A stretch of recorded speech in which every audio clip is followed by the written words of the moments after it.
Okay, good morning, everyone. This is the first lecture today for philosophy of technology.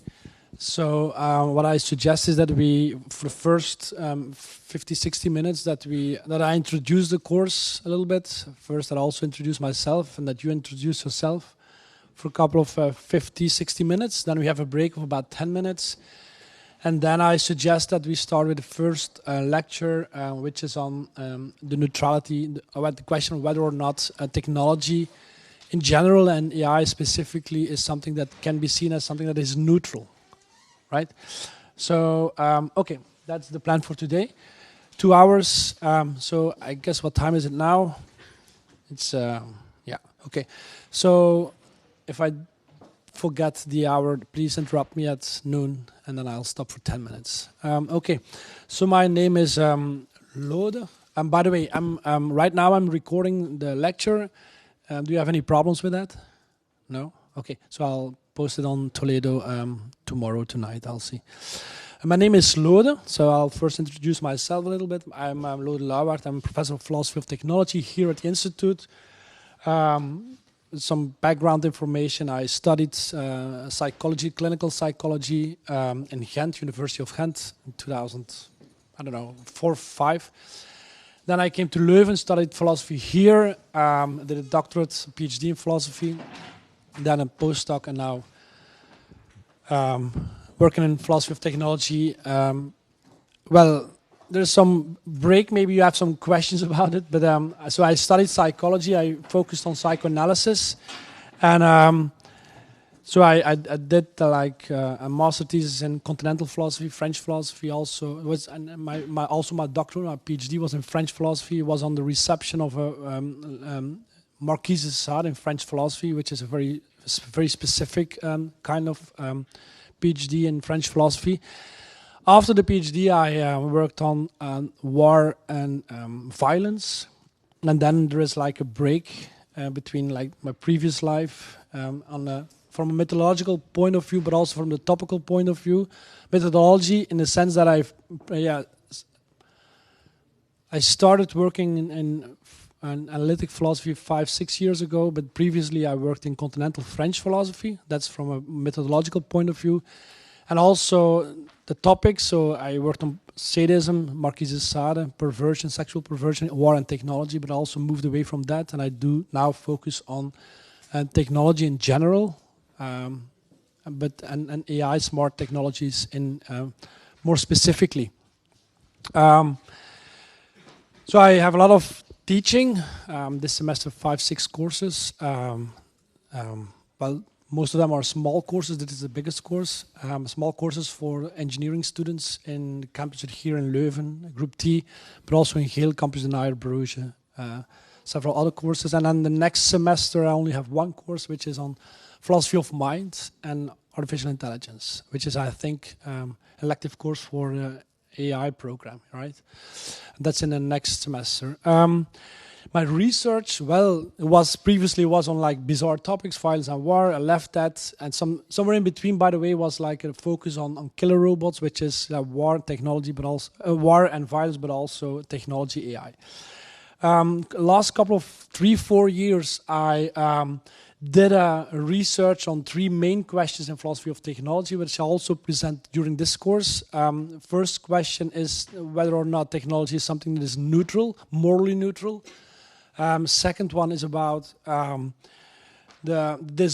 I call the disruption thesis, saying that AI is a disruptive technology at a very specific level, at the ethical, moral level, that it creates totally new moral problems. That's the question, or the thesis. And then a third question that I try to answer is what I call the determinism thesis, the idea that technology determines society. And yeah, first, of course, it's a philosophical perspective on that thesis, meaning that I try to clarify the different meanings of determinism. Yeah, what is called technological determinism can be interpreted in many ways. That's first thing. The second thing that I try to do, or that I did for a couple of months was looking at the arguments in favor of the determinism thesis. And I think that none of the arguments is convincing. So none of the arguments supports the idea that technology determines society. We'll come back to that in a couple of weeks. So that were the questions for a couple of 3-4 years. I summarized them in a book. It first has been published as a Dutch book, Wij Robots, and Philosophy. The Dutch students, Dutch-speaking students, only a couple of them. Well, it has been so it has been published in Dutch, Wij Robots, een filosofische blik op technologie en artificiële intelligentie, but it has been translated and hopefully it will be published by MIT Press. I hope so next year. That's okay. That was about the previous research. There's also a documentary coming up and a MOOC based upon the book and this course. Hopefully you'll get to see it in a couple of months, at least a documentary. My current research is on a very specific thesis.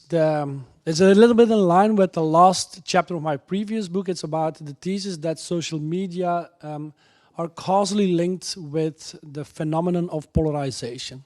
It's what a lot of people from Obama until here in Belgium, right-wing policymakers such as De Wever say that social media are linked or cause polarization.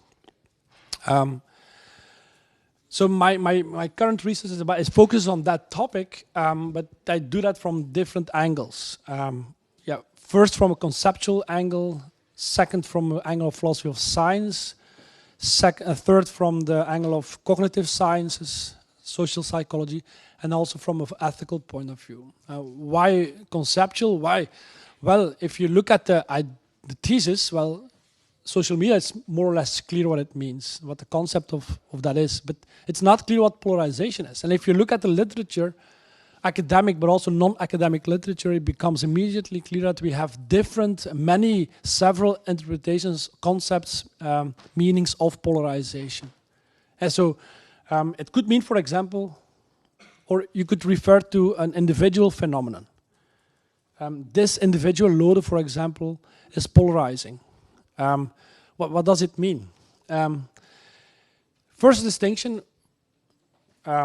could be made between a cognitive polarization and a more affective polarization. It could mean that I'm at the affective level, that I don't like people anymore, that I dislike people from, let's say, from a right-wing perspective, or the other way around, that I don't like people as a right-wing philosopher, for example, that are left-wing. I don't want to work with them anymore. I don't want my children to play with children of those right-wing or left-wing philosophers. Yeah, that's what we call affective polarization. And that's what often referred to when people speak about polarization. But it could also be something more cognitive, in the sense that I become more extreme at level of my ideas, convictions, and beliefs. More extreme, but of course that's still very vague. What does it mean to become more extreme? And also there you can see, well, several distinctions. At the level of beliefs, I become more extreme could mean that I'm more convinced than before that this belief is true. Migration, I assume, for example, I'm a right-wing philosopher, and migration is something that is bad, according to me. Well, I become polarized, become more extreme. That could mean here that previously I believed that it was bad. Now I'm 100% sure that is something that is bad. Before, a couple of months ago, I was more or less sure. Now I'm polarized, I'm 100% sure. That's a polarization in the sense of intensification of my beliefs. But it could also mean there is some kind of belief polarization that does not refer to the intensification of a belief, but that refers to the content of a belief. Yeah. So it could be, for example, at the first moment, I have the belief that some forms of migration are wrong, morally problematic. Now I have a more extreme view, but not at the level of intensification, but at the level of content. I do believe now that all forms of migration are morally problematic. Yeah. Well, be sure that's one of the things I'm interested in right now. Could also say a lot of things about the cognitive sciences, about confirmation bias. I think it's an overrated phenomenon. Of course, it exists, but people are more than just biased in this, or people are more than just equipped with equipped between brackets with a confirmation bias. There is more than that, and also at the ethical level. So the idea often seems to be social media lead to polarization, and that, of course, between brackets, is undesirable. So the belief, the thesis is not purely descriptive; it's a normative thesis. It means that, well, if it leads to polarization, that's of course bad. I'm not sure about that. I'm not sure that polarization is necessarily bad. Of course, I have like the intuition and the impression that it is bad, but is it really bad? That's the topic of my current research.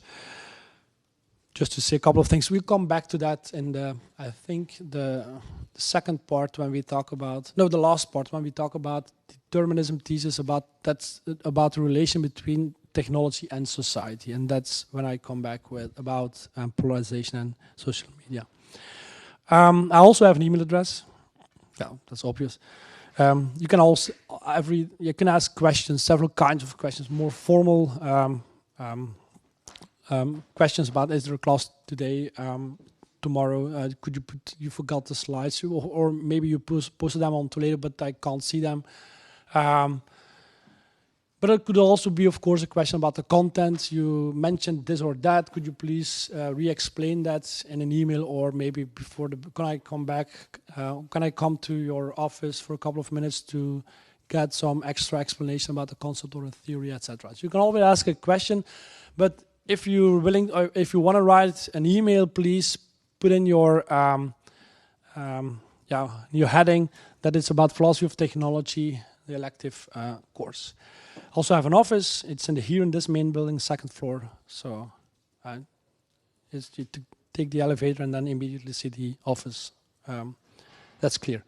That's enough about myself. Do you want to know something else? Forgive me, should we not open some windows? Yeah, maybe. How should we open them? Can I do with this? Just a second. It's a good remark. I'm also a little bit sick. Not don't corona and don't panic, but how can we open these things? Laptop virus.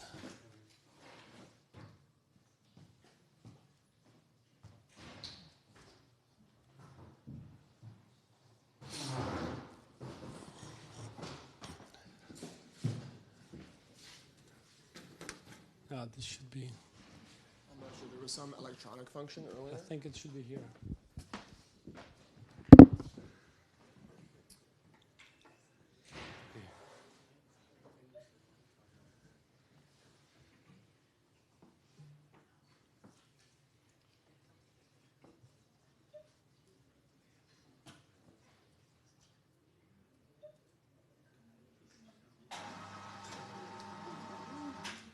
Now that's gone.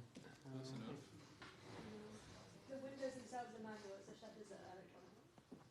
So now I can open the window now. Maybe you can also do it there.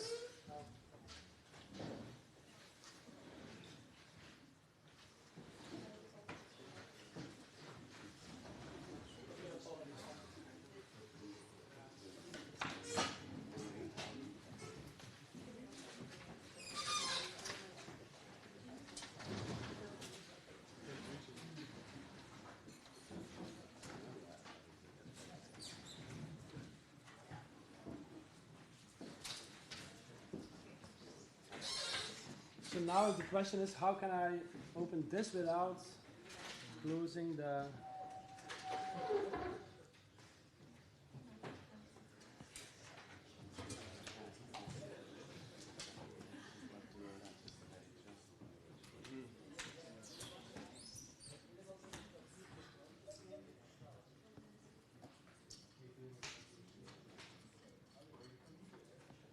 It asks 20 seconds, 30 seconds, but I can already start. So enough about myself. So I'm interested in who you are. So I know a little bit in the sense that I know that some of you, maybe 50%, I don't know, is philosophy students, but that of course doesn't say that much. Can be doctoral students, MA students, research master students, bachelor students. And I also have the impression that 50% is a non-philosophy student coming, I guess, from the engineering sciences, AI program, or sociology, or anthropology, or... Okay, so who is not studying philosophy? That's more than half, I guess, yeah? Okay, where do you come from? What are you studying? I'm an Erasmus student at the Engineering Science Faculty. Engineering sciences. And I take most of my courses from the Advanced Master of AI. Okay, okay. So you're at Group T, industrial engineering, or? I don't know, I'm at the Faculty of Engineering Oh, yeah, okay, okay. Edinburgh. Yeah, okay, okay, okay. Someone else.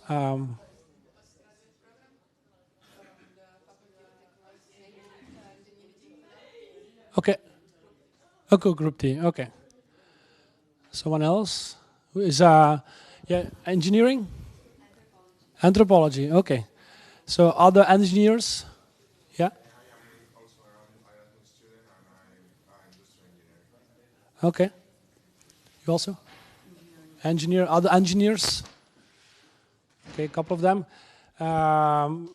Non-engineers that are not philosophy, of course. What are you studying? Okay, okay. Okay. Someone else? Not an statistics?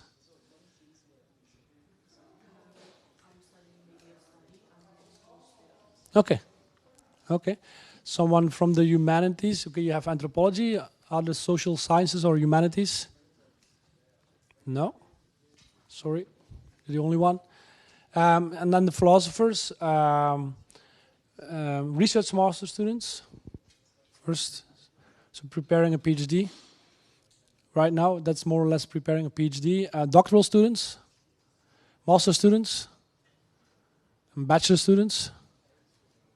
Okay, in philosophy, yeah, you're studying both philosophy.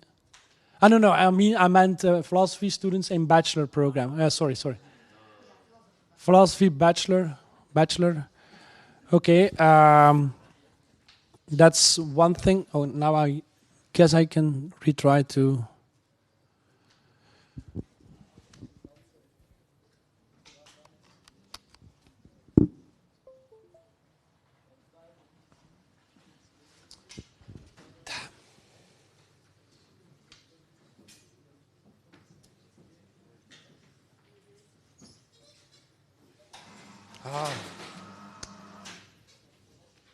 But it's still useful or not? No.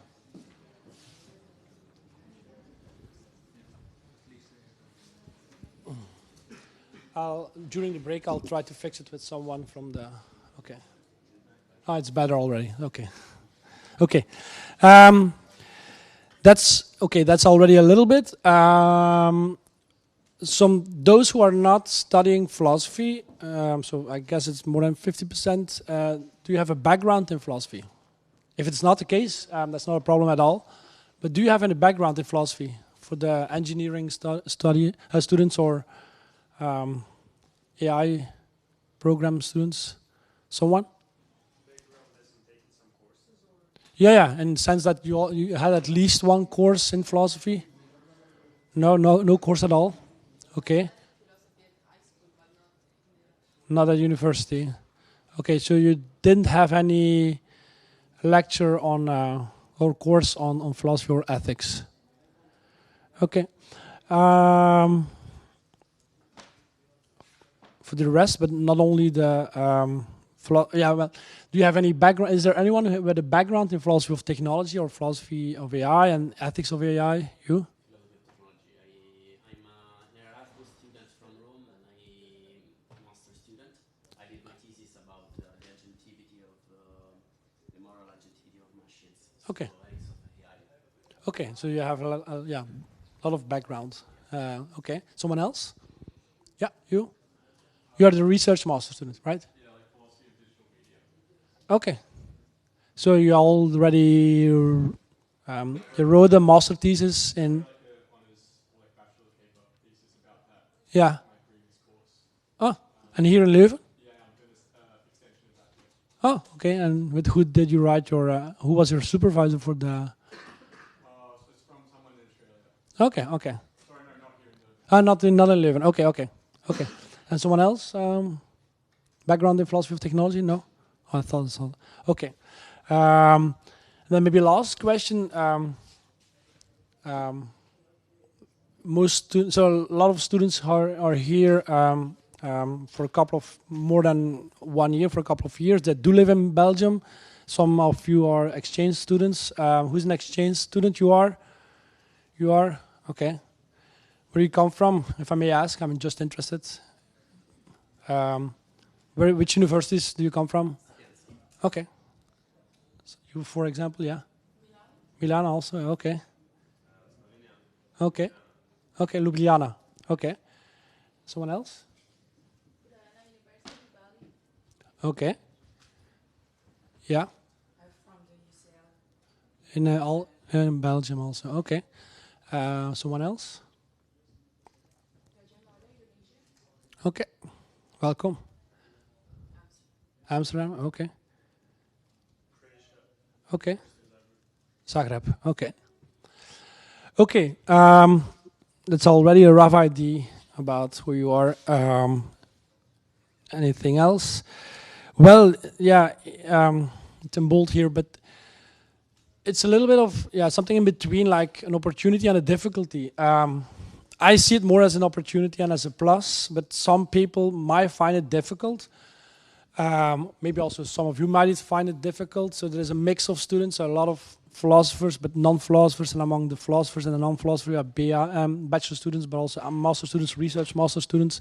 So it's sometimes we have to find some balance between being very technical, but also not too technical in the sense that those who don't have a background in philosophy or in AI or technology, that everybody can follow, right?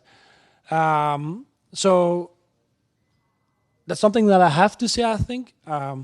So for example, as a philosophy student, if you have the idea or the impression or the expectation that we have like a very in-depth course in philosophy of technology with focusing what a lot of professors do and in other courses, that we focus on one author, one book, and that we really go into depth in that author, that's not what we're going to do. We're going to see or focus on a couple of issues, on a couple of questions, a couple of theses and beliefs, but we will not have like an in-depth research master course in philosophy of AI and technology.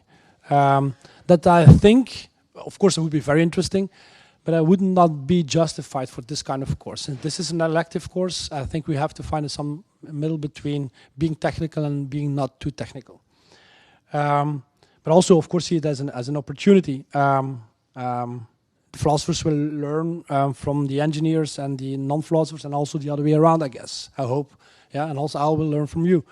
That's what normally happens. I'll explain that in a couple of minutes. So it's a 4 credits course. 1 credit normally means 30 hours, so you'll spend around something between 100 and 120 hours for this course only. So we have 12 lectures, 24 hours preparation of the exam, 40 hours. That's maybe a bit too much, but okay, that's a rough idea. 6 hours for preparing the discussion. You have to write a small paper. You have to do some small research for the paper. I'll explain that. And you also have to read a couple of texts. And yeah, reading means that it takes some time to read them and understand them. As I mentioned a couple of minutes ago, I can do a lot of things, but I won't do a couple of things. What I could do is I could give you an historical overview.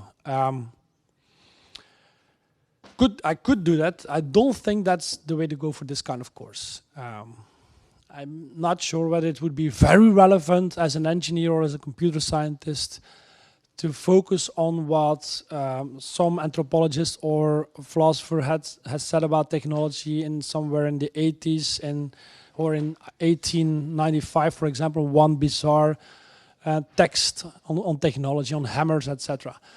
We could do that, but I think it's not the most relevant. And I want to be, in one way or another, I want to be relevant for not only for the philosophy students, but also for the non-philosophy students. And I think that this more historical approach would be less relevant at that point. But at the same time, of course, I mean, some very important names in the history of philosophy of technology will pass in this course. One of them is, of course, Foucault or Deleuze of Heidegger. But it won't be an historical overview. Yeah. Also, I want to focus on one author, one book, one article written by one author. So something what we could do, but given that there is a mixture of students and disciplines involved, I think it's better to have like a small overview of a couple of very important questions that are key in order to understand philosophy of technology. But at the same time, again, we will see some names, and most of them will be in continental philosophy. Not, by the way, because I like them more than analytic philosophy. That's not the case. But the last years, I got a couple of remarks from the students. There was not much focus on continental French philosophy, then they would like to have a bit more of that kind of approach into the course. Normally the course will be more analytic and less continental, but I thought it was a good idea to implement a couple of big names in French philosophy in this course. Although, between brackets, I don't believe too much focus on names, on big names is very relevant. It's not about history, it's not about names, it's about what I'll focus on is on theses, on beliefs, convictions, theories. And more precisely, we'll focus on three theses, yeah? Right? The neutrality, disruptive thesis, and also the determinism thesis. It's about technological determinism. And yeah, in my opinion, like philosophy is about at least two things, but these two things I believe are the most relevant things. First, conceptual analysis. What does it mean to say that technology determines society? What does it mean? What does it mean to say that AI is disruptive technology? If you focus, for example, on AI and the often seen very big problem of the responsibility gap, we'll focus on that. So the idea that AI creates a responsibility gap in the sense that no human being can be punished in case an AI system has a negative result. That's what some people, some ethicists believe. One thing that a philosopher can do, I think, is that we can focus on what does it mean to say that someone is responsible or not? What does it really mean? I mean, we have several interpretations and meanings of the term moral responsibility or responsibility. So what does it mean to say that someone can be held responsible for something? That's conceptual analysis, conceptual clarification. That's one thing, but we could also do some work, I think, as a philosopher at the level of justification. What are the arguments in favor of the thesis? Looking back again, we'll come back to that in a couple of weeks. But if you focus for 1 minute on the responsibility gap, some say, well, we don't have control over an AI system once you decided to use it. Once you push a button between brackets to use a killer robot, you don't have control anymore over the system. And thus the conclusion is, well, you don't have control, and thus you are not responsible anymore in case, for example, the killer robot kills an innocent human being, a civilian. So the idea seems to be, well, no responsibility is justified by the idea that there is, or the observation that there is no control. So control seems to be, according to this analysis, control seems to be a necessary condition for responsibility. My question is that correct? I don't believe it is. I think we have good reasons to be suspicious about that kind of argumentation. Control is, of course, very important. It's desirable. Don't think it's necessary for responsibility. So that's going to be, more or less the focus of this course. 3 theses, 3 beliefs: neutrality, disruption, and determinism. Conceptual clarification of all of these theses, and then more looking at the justifications. What are the arguments in favor of the thesis? What are the arguments going against the thesis?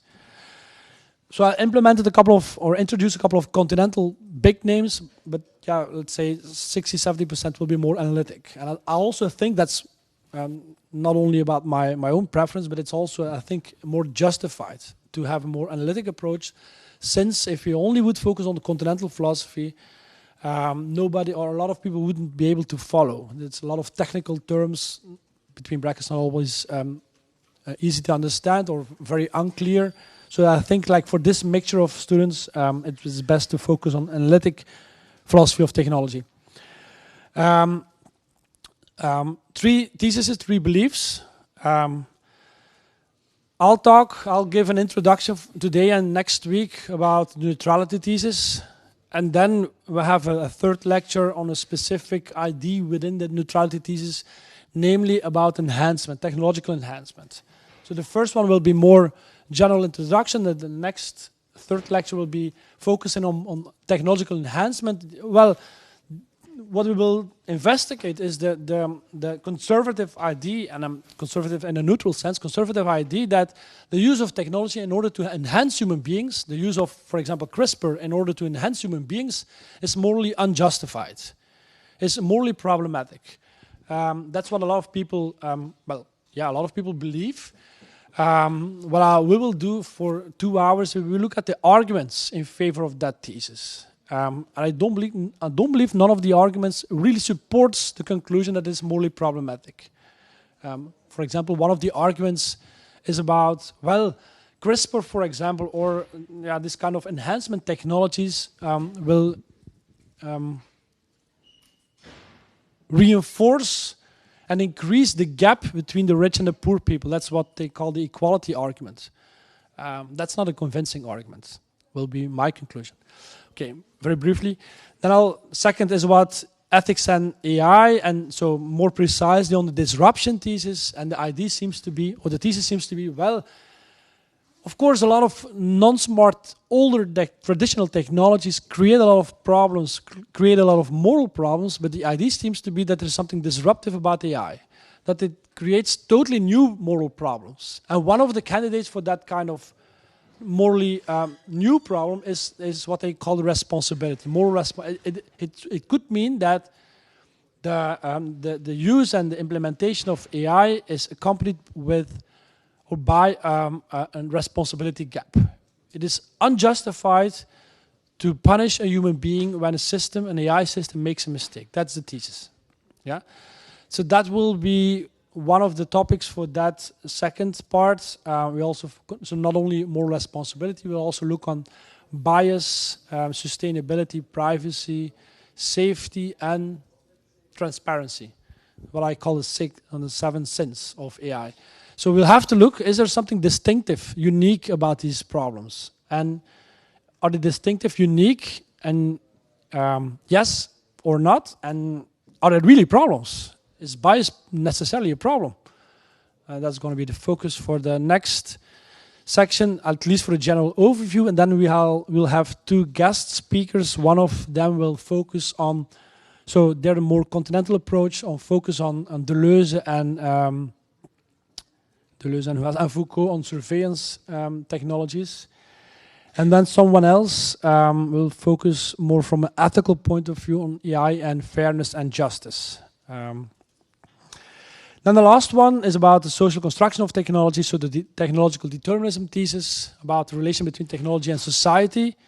Is technology really determining a society? Yes, well, if you answer that question in the affirmative, it implies that you have a very good idea of what technological determinism is about. That's going to be my task, to clarify the meanings and to look at the arguments in favor of the determinism thesis. And then we have a other guest speaker, Tim Christians, working at the Tilburg University. He graduated here a couple of years ago, political philosophy, but he's focusing on Uber, etc., on platform economy, platform capitalism. So all the people driving with bicycles and etc., and bringing your books from Amazon to your door, and you can read some philosophy or what else. So that's going to be his focus, and that's of course part of the more social construction of technology section, the last one. Okay, I think yeah, I already justified my choice for more analytic approach, also the implementation of a bit more continental philosophy. But of course, that doesn't mean that the other topics that we won't discuss are uninteresting or irrelevant. I think that a lot of things are relevant and interesting. But yeah, we won't focus on that. I could say a lot of things about sex robots, techno-science, super intelligence, or can machines think and feel? If you would be interested, we will approach these questions, at least the fourth one, philosophy of mind and AI, in the second semester. I could also say a lot of things about social media and polarization. Yeah, we won't do that. Unfortunately, we don't have that much time. Okay, a brief overview of the questions. Well, I did already say something. So the idea is, well, is technology neutral? Well, what does it really mean? Is it referring to norms, moral norms, values, moral values, stereotypes, ideologies, perspectives, etc.? That's the point of clarification. But what are the arguments in favor of the thesis? Who's believing that technology is neutral? This guy or that guy, or this woman, that woman, this researcher? Well, what are the arguments in favor of the thesis? And are they convincing? And maybe we have good examples of technologies that are not at all neutral. And I do believe we have some very good examples of that. But that, of course, doesn't mean that all technologies are not neutral. That all technologies are laden with a value. I think some technologies, so I'm somewhere in between. That's what I'll try to argue. I'm somewhere in between. Some technologies are neutral, some of them are not neutral. So not all technologies are not neutral, but also not all technologies are laden with a value. Moral problems with AI, so the disruption thesis is about fairness, about bias, about sustainability. The problem of energy and emission of greenhouse gases that is linked to the training of algorithms. And then the last part about the relation between technology and society. Oh. Okay, what's the schedule? So today is the introduction. And we start after the break with the neutrality thesis. Next week, again, neutrality thesis. Then I'll focus on enhancement for 2 hours. And then 21st of October, in a couple of 3 weeks, we'll have no lecture at all, but we only have discussion among you. So I will only participate a little bit, but look at the participants and the discussions. I'll explain it more in depth in a couple of minutes, but so it will be you who has to discuss about the text that you need to read, right? I'll explain the text and the way of discussion in a couple of minutes. Then the end of October, another lecture. We start then with the second module on AI and ethics, and then 2 guest speakers. By the way, the first one is Massimiliano Simons. Also graduated here, now working in Maastricht as an assistant professor of technology, philosophy of technology, and so he'll focus on Deleuze and surveillance. And then fairness will be taught, a lecture by Lawrence, I forgot his last name, Lawrence Notz. He's working at the legal department here, but he has a very strong connection with ethics. Then again, another 2 hours of discussion about AI and responsibility and alhocracy, the idea that that our democracy is governed by algorithms. That's a little bit the idea of the author of the text. Very good text, by the way. Then the last part, technological determinism. 3 classes, and the third one is from Tim Christian's platform economy, and then a last big discussion of 2 hours. Okay. Okay. So at the end of the semester, of course, you're gonna get a grade. It will be based on 3 things. First one, a very classic exam. Then a paper that you have to write, and also your participation during the discussion will be assessed. You should do a lot of things in order not to pass this exam. Normally so the very high pass rate for this course. So the exam is a very traditional one. It's a written exam, closed book exam with open questions, so no multiple choice questions. It's of course important that you take this exam. So you must take this exam in order to get a grade at the end of the semester. So the questions for the exam, and I'll explain the questions more in detail in a couple of minutes, are based upon lectures. The lectures, so my PowerPoint presentation, and also the text that you have to discuss during the lectures, like the 3 discussion moments. So that's the biggest part of your final grade, 70%, going to be based upon the exam. The exam it's something that is important. It's completely anonymous, so I don't have to know your name. It's only your student number that you have to write on the first page. So really bring your student card to the exam. And on Toledo, you'll find a sample exam. I think I already posted on Toledo yesterday evening. So there you already have a good idea of how the exam looks like. But in general, don't panic about the exam. Normally it's no problem at all. So 5 types of questions. First kind of question is, I'm only going to ask it, I'm going to ask it 3 times. It's more clarification, explanation. You just have to explain the concept, a concept or a thesis or a theory. Just explain it, very crystal clear. What does it mean? Yeah. So it means that you try to define the concept in such a way that your girl or boyfriend or your mother or your father or whoever is able to understand that concept. So think about me as your neighbor who doesn't know anything about philosophy. So you don't use technical terms in order to explain a technical term. So if you have to explain this technical notion, well, use non-technical notions that are common for everybody. Okay. Second thing is about a relationship between a thesis or 2 theses or 2 beliefs, for example. First, again, you explain them. And then you explain the relationship between those 2 ideas.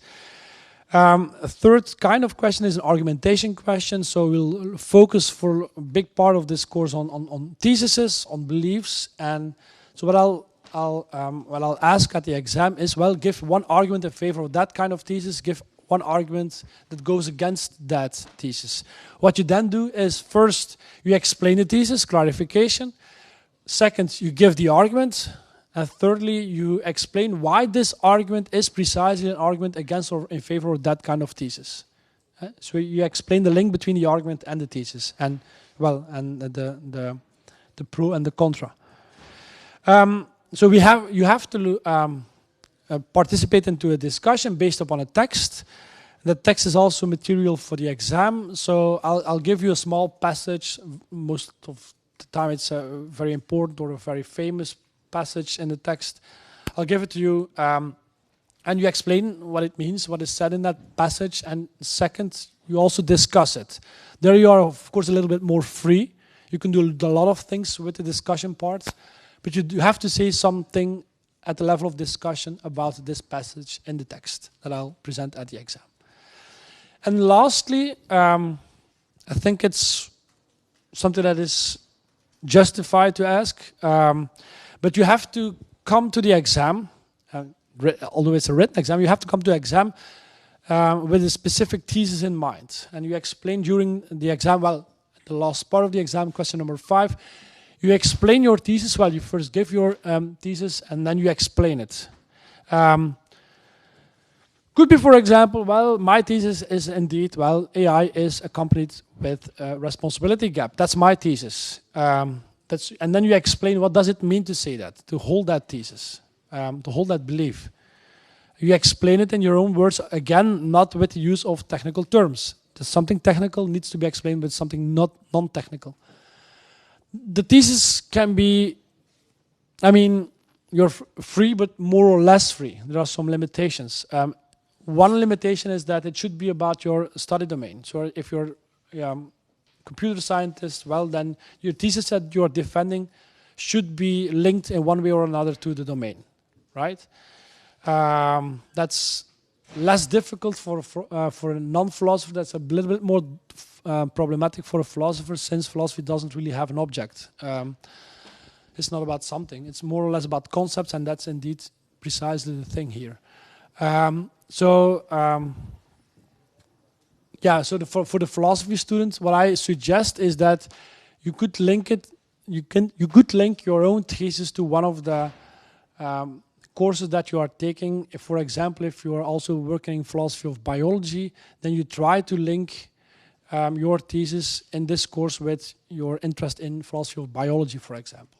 Or if you are interested in theory of knowledge, epistemology, try to link it to knowledge questions. So like, for example, my thesis then could be all technology is applied science or applied scientific knowledge, which is not true, I guess, but it could be, yeah? Could be an example. So you explain it, it's linked to your own study domain, and then of course you give your argument in favor of the thesis. Yeah, one limitation was your own domain, but also it should be, of course, to one of the topics that we discussed in class. So not about social media and polarization, not about sex robots. So yeah, but of course that's still enough space to invent something that is interesting. The paper, 4 points can be lost. You can win, of course, 4 points. Normally it's no problem at all. But it's very important to know that not only the written exam, but also the paper is important to get a grade at the end of the semester. So you should submit a paper. You have to do it, otherwise you won't get a grade. The final submission of the paper is January 23/13. Or you can also, of course, do the exam in January, but submit the paper in August, and then it's 21. Yeah, you could do that. If you do the exam in January, of course, you won't get a grade on your paper, but you can write the paper in August, and then at the end of the month, I think it's somewhere in the middle of September, you will see on your in the document a final grade for this course. The submission is an online submission via Toledo via assignments. You probably know all Toledo and assignments. So if you go to assignments, you will there see a specific map that is related to the submission of the final thesis. I stress the submission of the final thesis. That's only in middle of January 13. But there's something else that you need to do before the final submission. Something that you need to do within between today and the end of October. What you have to do is you have to submit a very small document, and I stress it's only a very small document, wherein you explain first, when you give the reference of the text or the article that you would like to discuss in your paper. So the paper that you have to write is based on it's based upon another text, another article, another chapter written by someone else. So you have to find an article that captures your attention and your interests, and you have to discuss that article. That can be written by no matter who, but at least it should be an article or a chapter written by someone else. So you first give the reference, and second, you explain, and could be very briefly in 5 lines, why you believe that article, that chapter is relevant for this course, for the paper of this course. Yeah, you submit that document before the end of this month, October 31. Again, via Toledo, via assignments, you will see there is a map for the final submission, but also for the paper proposal. The topic of the text, the topic of the chapter that you chose should be, of course, related to one of the topics of this course, and I'll post it on Toledo. A couple of one document with a couple of suggestions, a couple of articles or chapters that could be relevant. Always there's always some students that ask the question, well, can I use this or that article? Can I use this or that? It should be a chapter in a book or an article that has been published in an academic article, in an academic journal. It is not okay to use an article that has been published in a newspaper. that's not convincing enough. If you're not 100% sure, so I'm always open to suggestions. So if you are not 100% sure, please send me an email or come to my office or come to me during or during the break. If you're not sure about, well, this is not an article. This is also not an article in an academic journal. This is also not a chapter. But I'm not sure. It's not an article that has been published in a newspaper. It's somewhere in between. Please come to me and ask my opinion about it. But it should be based upon something that has not been written by yourself. It's a rather small paper, I guess. Well, I guess for a lot of philosophy students it's rather small. A lot of philosophers tend to write very long papers. I don't understand why, but they tend to do that. It's only a maximum of 2,000 words, meaning that it is about maximum 5-6 pages and minimum of 1,600 words. It should be divided into 4 sections. First, introduction, and of course a last conclusion section in which you introduce the topic, in which you introduce the paper, the chapter that you chose. But the most relevant, of course, is the third part, and a little bit less relevant, but more relevant than the introduction is the second part. In the second part, it's a very descriptive part in the sense that you just summarize the content of the article that you chose. 250 words, it's less than 300 words, is less than 1 page. Very descriptive. What has been said by this author and this article, just summarize it. And then the most interesting or relevant part is the third part in which you discuss you go into discussion with the author of the text. But that, of course, is still very vague. What do I mean? Well, this is, of course, not an exhaustive list, but I can suggest a couple of things. What I could suggest is that, well, that's, I guess, your first intuition to go against the author, that you give, so the author normally defends something. What you could do is you try to develop in your 1,000 words document or a section, you try to develop an argument that goes against the argument or the thesis defended by the author of the text. But it could also be that you try to support the author. He or she developed an argument in favor of a thesis. Maybe there are some problems with the argument, but maybe you try to support him or her and try to fill the gaps in the argument. Or maybe you have a second argument in favor of the same thesis. Could be. Well, try to defend or try to develop your own argument in favor of the same thesis as the authors try to defend. There are several possibilities. Of course, there are some criteria that I use in order to assess your work, your research, and your paper. Some of them are, of course, purely formal. Do you have the good structure, conclusion, introduction, description of the article, and also the discussion? That's purely formal. You don't have to refer to other authors. You don't have to. Yeah? So, of course, reading a lot of stuff, quoting a lot of stuff is, of course, not sufficient in order to write a good paper. But it's even not necessary in order to write a good paper. So you can do it, but if you do it, it should be done well. So if you believe you should quote someone else, do it well. Do it appropriately. Style, seems to be a bit banal, but I don't think it's banal. It should be fluent, written fluently, but also clear, crystal clear. What I really don't like is that I have to read papers that I'm not able to understand what you are trying to say. Because you use these words and these terms, very technical, very deep. What is the meaning of this notion? So if you think you should or you have to use a technical term, well, explain it. And maybe it only needs 3-4 lines in order to explain the term, but explain it, please, in a note or maybe in text. Content-wise, clear presentation of the chosen paper and good quality of the discussion of the chosen paper, and so the third part. Well, I put between,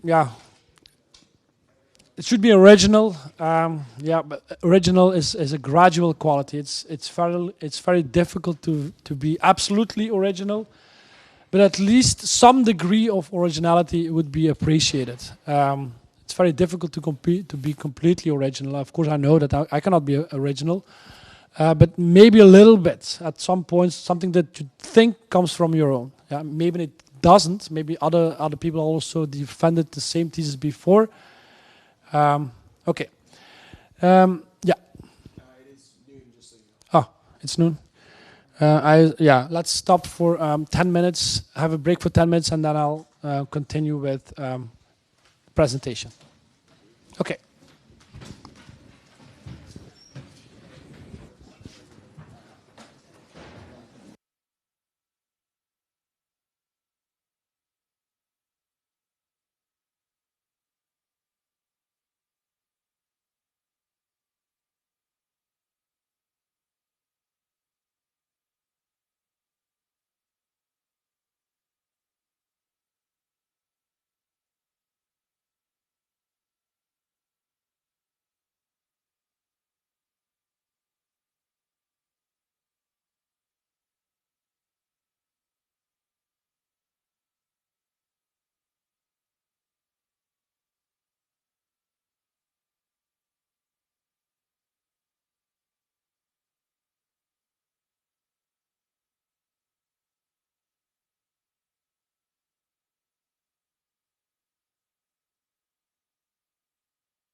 You could say me also at 1, that's time. Could you also interrupt me at 1?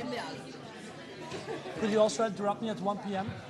Oh, absolutely. Yeah, because I tend to forget the time. Yeah, that's a good sign. Yeah, will do. Okay, thanks. Okay, let's finish the introduction of the course, and then we can move to the theory. So it was a question about the paper. This would be like 4 parts. Do you have to mention these parts explicitly? Well, I think it's a good idea to work with 4 titles. Maybe not the word introduction literally, or literally a presentation of the, but at least 4 lines with a title that make clear that there is separation between the parts in the paper. Okay. Then there's a participation during the discussion was also a question about that. It's only for 2 points there, but at least something that you have to do. We have this is not correct. Second line is not correct. So we have 3 blocks with 2 hours discussion. This was for last year. I'll adjust that. So we have 3 blocks with 2 hours of discussion.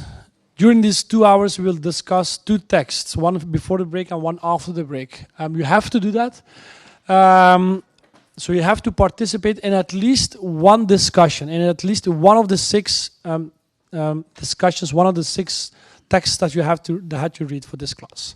You have to do that. So meaning that if you discuss or participate in the first discussion, you don't have to discuss, or you don't have to participate, or you don't have to attend the lecture or the 2 hours for the next discussion. You can do it, of course, but you are not. I mean, you won't lose any points if you are not there, if you don't participate into the discussion. There are a couple of practical questions. First question was one of your colleagues mentioned that the last discussion was the last Friday of the semester, just before Christmas, could be problematic for a couple of people. Of course, I'm open to a lot of solutions. One thing could be that I'll explain that immediately, but within 2 weeks you have to submit also another small document in which you mention your 3 preferences. What are the texts you would like to discuss? And then I'll put you in one of the discussions. When you submit that document, you could explicitly mention that you will not be here in Leuven physically. That could be at least one thing. So I won't put you in the last discussion. That's one thing. Second thing, if you can only participate into the last discussion, for example, but you are not able to be here physically in Leuven, there's also the possibility that we organize the discussions at least partly online, so that you are here on the screen and that you participate in the discussion online.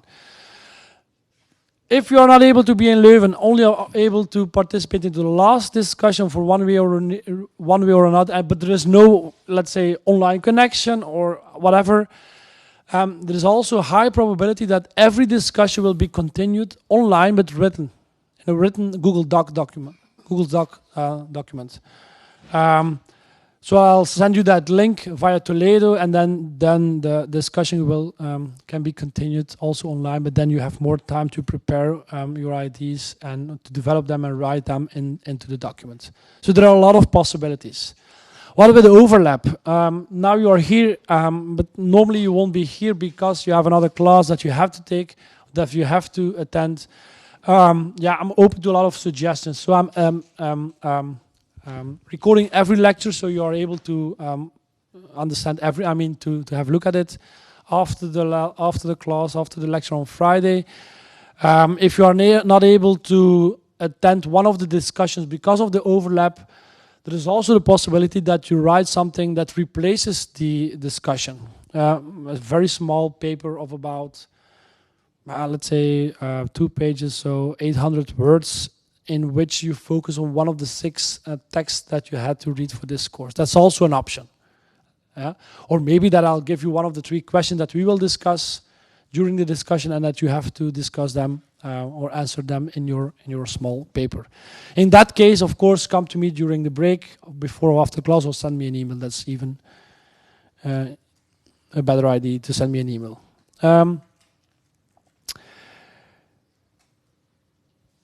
So you will participate, you have to participate into one discussion. So a lot of people will attend the lecture but not participate into the discussion. They will do some peer review. So they will make an assessment and evaluation of your participation into the discussion. The discussions, every text that you have to write and that you have to read, that will be discussed, the discussion will be based upon 3 questions. So what you will have to do is you have to upload a small document with your 3 preferences for this specific text, right? Then after that deadline, I will look at it and make a good schedule, take into account all the practical considerations, etc. And for example, you have to participate in the first discussion, which is within 4 weeks, I guess, on Friday. Well, what you then have to do is before Wednesday evening, you send me to my personal email address 3 questions based upon that text that could be a good basis for the discussion, right? So there are a couple of things that you have to do. First, regarding the discussion, submit your 3 preferences and mention explicitly that you are not able to attend that or this lecture, this discussion. And once you have been put into the schedule, you have to, for example, attend or participate into the first discussion on Friday. The Wednesday before the Friday evening, you send me your 3 questions that are a ground for discussion, for the group discussion on Friday. And I'll choose one of the best questions and I'll post them on Toledo, and then you can prepare for 1.5 days your discussion. Okay? What are the criteria? A couple of criteria. Some of them are very important. Some of them are important but less important. It should be, of course, again, I already mentioned it as it was with the paper. It should be very clear what you say. So if you think you should use technical terms, explain them. Try to discuss in a structured way. Second, and that's something that I really want to stress, last year was suboptimal. Okay, let's say this. It was not optimal. Try to build upon each other. It should really be a discussion. And I completely understand the way it went last year. People sit at home on a table in a bar, I don't know where, read the text. Oh, this is important, this is important. I can see a lot of things about this and this and that. I write it down and then, okay, there's discussion. Okay, now it's you. I'm reading this. This is important, this is important. Okay, next one. And then there is no discussion. Try to develop, of course, and your ideas. Try to think about the text. Try to be critical, etc., etc. But then, once you come to class, it should be a discussion among the students, not you saying something and you saying something that are not related to each other. Of course, they are one way or another related, but your reaction should be building upon another reaction. So it means that you explicitly have to refer to some other students. So my reaction now, what I'm going to say right now, is building upon what you are saying a couple of minutes ago. Okay, so that's something that we, as a peer reviewer, that I will take into account when making the evaluations, making the assessments. Should have an added value, of course, not just repeating or just summarizing what your colleague or what your author of the text has said. That's not something that is very important here in the discussion. Should be something that is philosophically relevant. So it should be about concepts, about interpretations, about arguments, about relation between concepts, etc., etc. And of course, it's something that's rather obvious, I think, but should be grounded, justified what you say. I think that this or that, this technology or that technology is neutral, etc. Okay, that's could be, of course, you can think that, but try to ground and justify your thesis and your opinion or your intervention. So work with arguments and make the distinction between your argument and your thesis that is supported by the argument. So, okay, I'm defending this thesis, I'm defending this belief, this theory, and say that explicitly, and this is grounded, supported by this and by that. Yeah, that's something also that I think next to the second point that I think is very important. So building upon each other and discussing in a grounded and well-founded way is very important.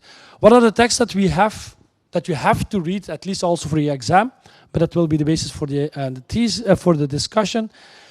The first one is on the neutrality of technology. Joseph Pith defended the idea that technology is completely neutral. All technologies are completely neutral.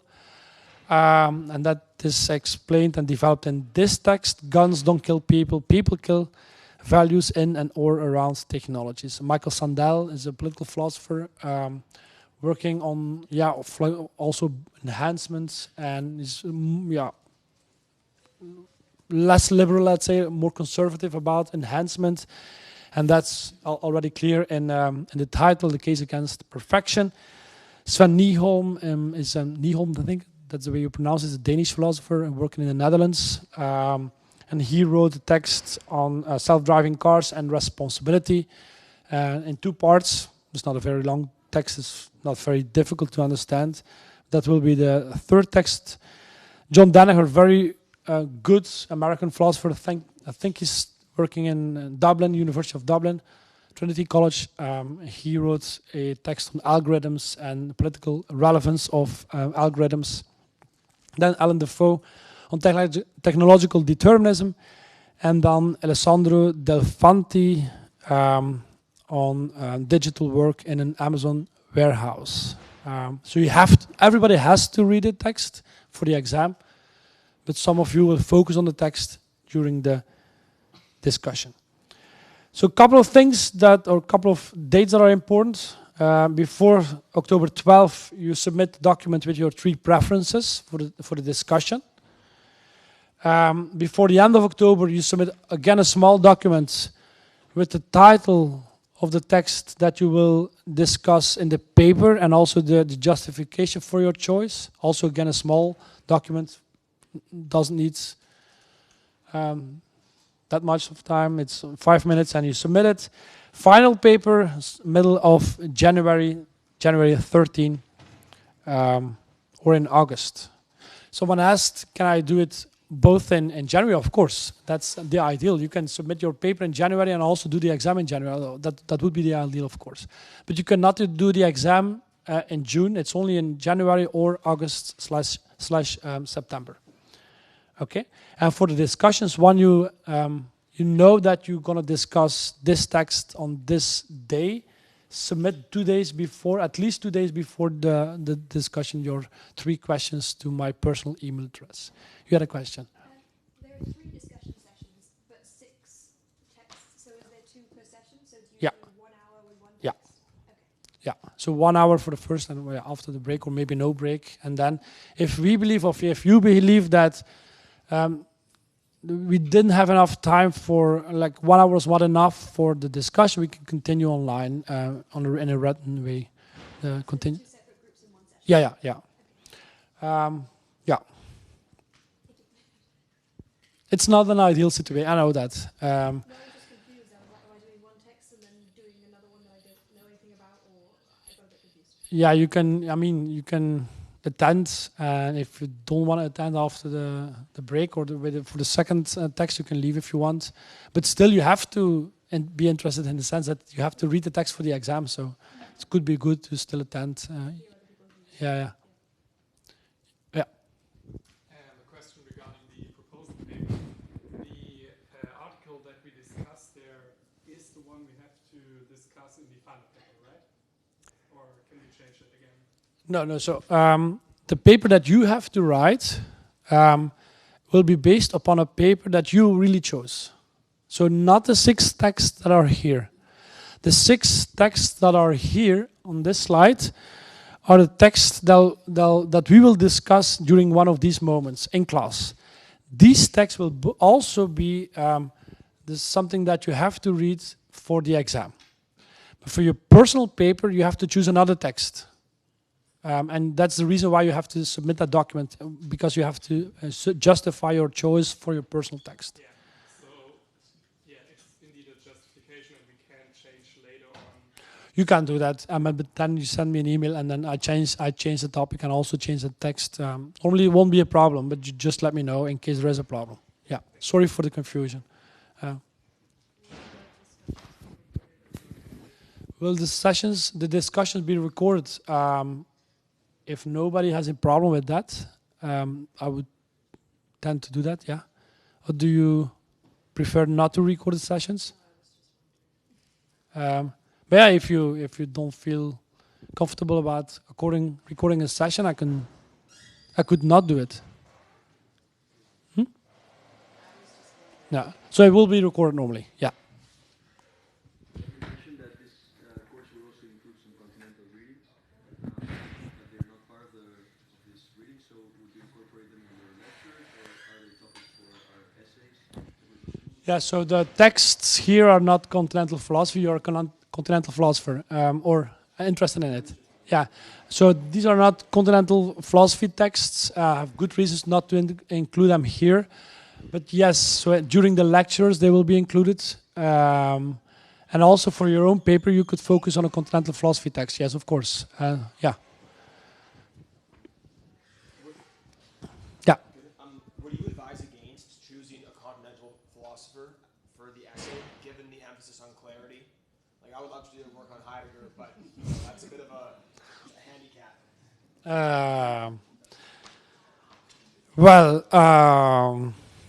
I mean, yeah.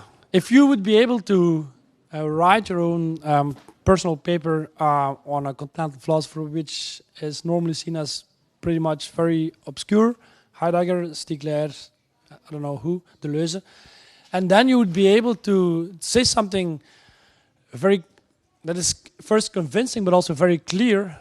Yeah, I'd be very happy to read that. But if you think, I mean, I could be. I mean, I know that a lot of philosophy students are interested in it in one way or another. I don't know why, but yeah, maybe some psychological reasons. But if you say, well, I would like to write a paper on Heidegger, but I never read a word written by Heidegger, then I would say it's a bit tricky. Are you already into Heidegger? That would be a good reason maybe to write a paper on Heidegger. If you don't know anything about these philosophers, it would be tricky, because there's a high probability that at the end of the process you will write something that is, yeah. Okay. I don't have anything against Heidegger, but yeah, it's okay. Questions or other remarks, or no? Okay, then we have time to start with more theoretical things. Before I start with the first module, it's here.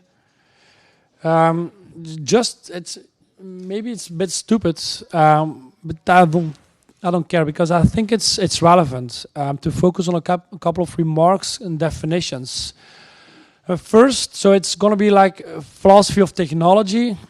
Philosophy of AI, meaning that we at least have to look a little bit on the concept of AI and technology and philosophy. But of course, it's rather obvious and an open door, I guess, that there is no clear definition of philosophy, there is no clear definition of AI, there's no clear definition of technology. Like in the history of thinking or critical thinking about philosophy, the term technology has been used and interpreted in many, many different ways.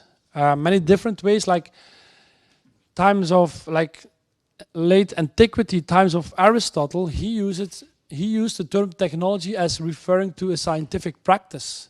Like psychology or sociology or anthropology nowadays is a scientific practice. At that time, technology was used,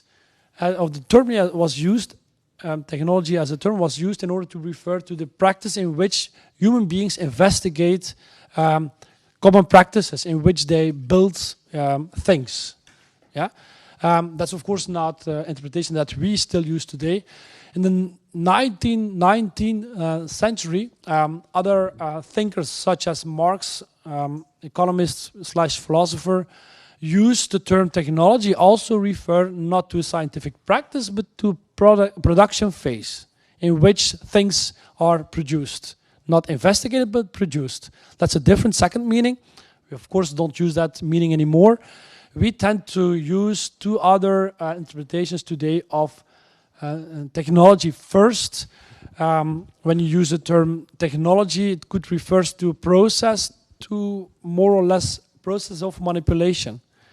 A process that starts at a certain moment and that ends at a certain moment, and during which something, could be an organism, could also be another technology, has been transformed or is manipulated by the engineer, by the AI developer, by the technologist. Take biotechnology, in which a gene that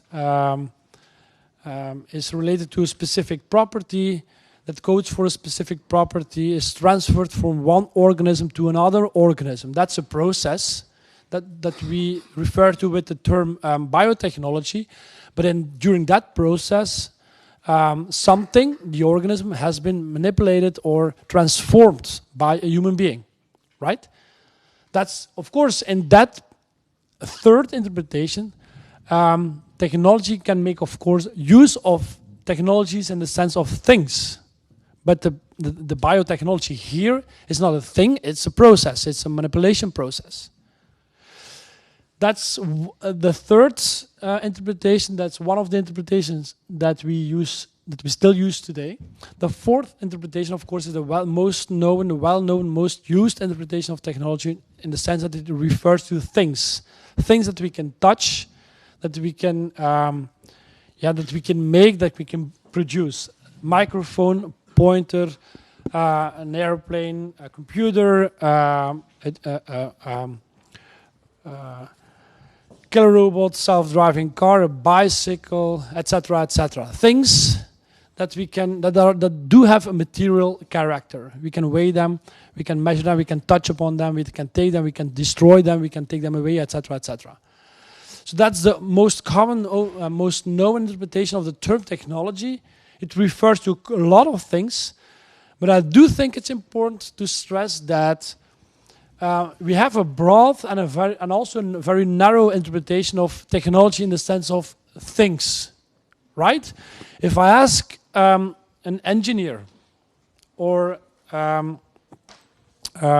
someone working in biotechnology, someone working in AI, and someone working in computer sciences, what is technology? There is a high probability that those people will refer with the term technology to ICT, to smart technologies, to self-driving cars, to killer robots maybe, etc., etc. But if I would ask the same question to, for example, anthropologists, there's a high probability that those people working in the social and the human sciences will refer to technology not only to those very specific things, such as a self-driving car and an airplane, for example, and ICT, but also to clothes, for example, or a hammer, or a drill, or a microphone, for example. So they tend to have in the social and the human sciences, they tend to have a very broad interpretation of the term technology. They tend to refer to more things than people tend to refer in the non-human, non-social sciences, such as engineering sciences. What I will do in this class, I'll more focus on the broad interpretation. Why? Well, there are a couple of more practical reasons, but also more at the level of content. Of course, I know that those AI technologies, smart technologies, are most of the time based upon very specific scientific knowledge. Second, that they are made of very specific materials, that they are most of the time very efficient and accurate, more accurate and efficient than those primitive, banal technologies such as a hammer or something else. A hammer is not necessarily based upon scientific knowledge. It's made of totally different material than an AI system. But these differences are, in my opinion, mere differences. Yeah? It's not enough and not sufficient to make a clear distinction between this and that because of the fact that it's based upon on scientific knowledge. I think, in my opinion, it would be very bizarre to say, well, this is a technology and this is not a technology, since the second one is not based upon scientific knowledge. Of course, that's a difference, but it's not enough to make a clear conceptual distinction. By the way, between brackets, if you would use that criterion, you would end in very bizarre situations. A steam engine, for example, is what a lot of people would say is a technology. At the same time, the steam engine has been developed and invented without a lot of scientific knowledge. It was a trial and error process which led to the invention of the steam engine. And the scientific knowledge that gave us insight into the workings and the development of the steam engine came only after 25 years after the development of the steam engine. Yeah? So I will use a very broad interpretation of the term technology.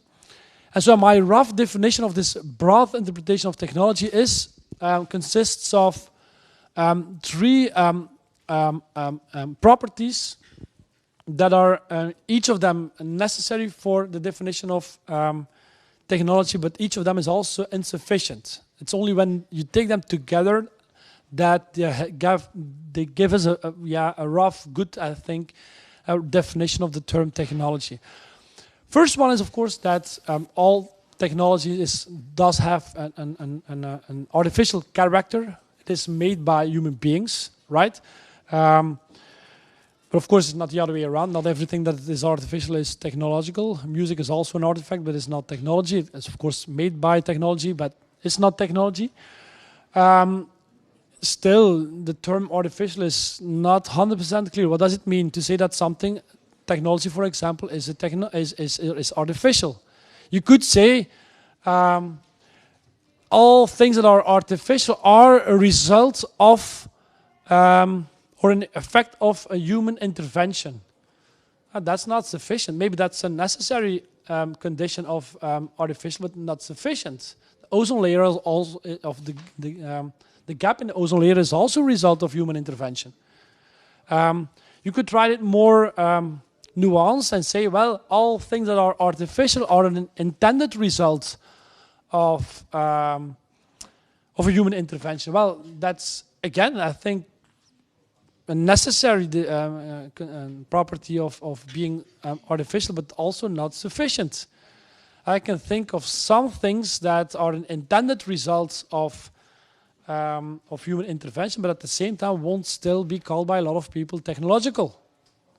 The death of a human being, for example, could be an intended result of me as a murderer, an intended result, but I wouldn't say that the death of that human being is something that is technological. So my rough description would be something is artificial if it is an intended result, an intended effect of a human intervention, and something extra is needed. What is needed extra is that the development of that thing, the making of that thing, could not be without that human intervention. And that is, of course, crucial in order to make a distinction between something that is technological and something that is an organism, a plant or a tree or a human being, for example. A human being is also something that is, or a plant or a tree, for example, could also be something that's an intended result of a human intervention. Yeah, if you put some seed into the ground, for example, and then you want the tree to grow, that's an intended result then. But still, the tree could grow without your human intervention. That's not the case for technology. There always is a human being that is needed in order to make and produce that technology. That's one necessary condition, but still insufficient. I refer to music, insufficient. Music is also artificial, but not technological. It should have a function. It should be designed in such a way that it enables you to realize a specific goal in reality. That's the idea of a function. So there should be some properties into the technology, into the design that enable you to realize something. Or, it's a better formulation, that are put by the developer into the system with the goal or with the intention that something can be realized with this artifact. Right? It would be stupid to say something is technology but not artificial. But it would also be stupid to say, or nonsensical, and to say that something is technology without being or without having a function. Something should have a function, otherwise it cannot be technology. Again, that gives us reason to say, well, a function is a necessary character, but it's of course not a sufficient condition. A lot of things, art for example, can have a function, but not necessarily technology. And then lastly, there is some other property that needs to be added, that most or all technologies are in one way or another, they do have a material character, in the sense that you can touch them, you can do something with it. Yeah, you can look at it, you can weigh them, etc., etc. That's the case for most technologies. Hammer, bicycle, a pointer, a computer, smartphone, robots, etc. They do have a material character. Of course, I do know that a chatbot doesn't have a material character. But at the same time, a chatbot is not a purely immaterial construction. It's not a theory. A theory is something that is purely cognitive, immaterial. A chatbot doesn't have itself a material character, but it is linked, of course, always to some hardware, to some material character. So, whereas for the first two properties, it is that those two properties are necessarily there. The last case, it is that most technologies do have a material character, and if they don't have a material character themselves, they are at least linked in one way or another to something that has a material character, such as a hardware, for example. So that about technology. Also about AI, it is clear that there is no clear definition of what AI, artificial intelligence, is. That's only by way of introduction. It's something that I believe we shouldn't focus too long on it. But okay, let's say this. It has been coined after the Second World War in a famous summer school of AI in New Hampshire, if I'm not mistaken, in 1956, artificial intelligence. But it can refer to a lot of things. I mean, this is purely descriptive in the sense that people use the term AI in order to refer to several distinctive phenomena. For example, some people will say, well, AI is a capacity, not of a human being, of an organism, but of a machine. In this way, they use the term AI in the same way as we use the word intelligence when we refer to capabilities of human beings. I'm able to think, and therefore I'm intelligent. Well, here intelligence is referring to capability, to something that you can do. If you say technology is a capability, then you are more or less using the term in the same way as we normally use it, the term intelligence. I'm not going to use that interpretation of AI. It's some people use it this way, but not most people won't. AI, some of you are studying AI here in Leuven or somewhere else. You could also say that you're studying AI, that you are part of a research domain or a study domain called AI. That of course is something different than a capability. It's more referring to a domain in which you are working and studying and doing some research. Also, I'm not going to use this interpretation. I'm going to focus on the third most known, most common interpretation of AI is that it is referring to something that is artificial, that is material, and that is functional. Yeah, but with specific capacities that are different from the non-smart, the traditional technologies. They do have specific capacities. They do have, in one way or another, agency. They are able to make decisions and or to assess output, etc. But still, that's, I think, the most common interpretation. But still, there are a lot of distinctions that can be made here between or within the domain of AI as a technology with specific capacities. Most of you are, of course, aware of the term superintelligence. Refers to a book written by a Swedish Oxford philosopher, Nick Bostrom, He refers to AI here with the term AI to super intelligence entities that are transgressing completely, absolutely our human capacities, that will probably or maybe make into us of slaves. They will maybe destroy the human race, etc., etc. That's one interpretation of AI as a technology that is, by the way, often used in the media and movies, etc. I'm not going to focus on this interpretation. I'm also not going to focus on the term general AI. General AI refers to AI systems that are one way or another related to the way we function as a human being, we human beings. General AI in the sense that they can combine, or they can combine several activities. They can think, but they can also walk. They can see, can also feel. They can enjoy something, a meal, for example. I think that a lot of engineers, scientists think about this kind of AI, general AI. It's kind of ideal, but of course it doesn't exist. What exists is narrow AI in the sense that, and that's also the focus of this course, technology that is equipped with specific capabilities, that is equipped with specific capacities to do this specific task and not something else. Maybe you came to here, to Leuven or whatever, with Google Maps. Well, Google Maps is equipped with AI. Well, this AI system can only help with this specific task and it cannot do something else. It cannot walk, it cannot talk, maybe talk but not walk, but not feel something, etc., etc. So it's only equipped with some facial recognition, with some, it can only help you to walk from point one to another point, etc., etc. In that sense, it is narrow AI. That's the kind of AI that exists, and it's of course here designed with the help of machine learning, and more specifically, most of the time with deep learning or neural networks. I'm not going to focus too much anymore on these terms. I guess they are pretty familiar. Most of you know the differences. Expert traditional systems, rule-based systems, RAI, but not all narrow AI is a rule system.